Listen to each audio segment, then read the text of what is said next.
Šariata tiesas tiek ieņemtas Lielbritānijā, un ja jūs kādreiz esat domājuši, kā tas izskatās, šis video ir domāts jums. Sveiki, kungs! Kas notika? Vai mēs drīkstam apskatīt šariata tiesu? Nē, īsti nē, jo jums ir jāaiziet. Man būtu jāizsauc policija. Tu izsauc policiju. Lūdzu, nē. Kungs, neaiztieciet mani. Puiši, Jūs nevarat šeit atrasties. Nē, nepieskarieties man. Puiši, jūs nevarat šeit atrasties. šī ir šariata tiesa. Tā ir tikai uz vienu dienu. Mēs vienkārši gribam to ātri apskatīt. Te nav ko skatīties, tas ir tikai divas. Vienkārši parādiet mums to. Puiši, jūs šeit nevarat atrasties. Šī ir šariata tiesa. Nāciet tiesā. Pāris 4 valtu vīrieši, mēs ierakstam tiesu apsardz īpašumā, šeit ir konfidenciāli dokumenti, viņi nevar šeit atrasties. Šī ir šariata tiesa. Visā valstī ir vairāk nekā 85 šādas tiesas. Tās darbojas un veido paralēlu tiesisko sistēmu, kurai ar laiku likumdošanā tiek piešķirtas arvien lielākas pilnvaras. Jā, mēs tūlīt dosimies prom. Mēs vienkārši vēlējāmies apskatīt šo šariata tiesu. Vai cilvēki saprot, cik bīstams ir šariata likums? Es neesmu pārliecināta, ka viņi to saprot. Mēs vēlamies parādīt sabiedrībai, kas šeit notiek. Tātad šeit sēdētu tiesnesis un šeit sēdētu strīda puses. Šajā valstī mums ir tiesību sistēma.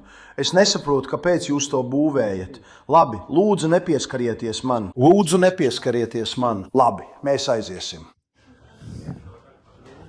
Šajā valstī mums ir tiesību sistēma. Jums šajā valstī ir tiesību sistēma, un puiši tikai atgādinājums visiem mūsu amerikāņiem, labi? Jebkuram amerikānim, kurš domā, ka tā ir tikai apvienotās karalistes problēma, neesiet muļķi, paklausieties šo. Rūpējieties par kaimiņiem. Šariata sastāvdaļa ir rūpēties par saviem vecākiem, rūpēties par bērniem. Tā ir šariata daļa. Tas veido stipras ģimenes. Šariata sastāvdaļa ir cīnīties pret nelikumībām. Šariata sastāvdaļa ir cīnīties par vienlīdzību. Šariats ir skaists Dieva dots ceļvedis. Tikai tāpēc, ka daži cilvēki to ļaunprātīgi izmanto, mēs vainojam šos cilvēkus, bet ne šariata jēdzienu.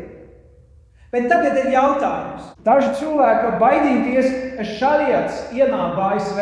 No tā viņi baidās. Un es viņiem saku, nebaidieties. Šariats neienāk ASV. Un iemesls, kāpēc tas neienāk ASV, ir tāds, ka tas jau ir šeit.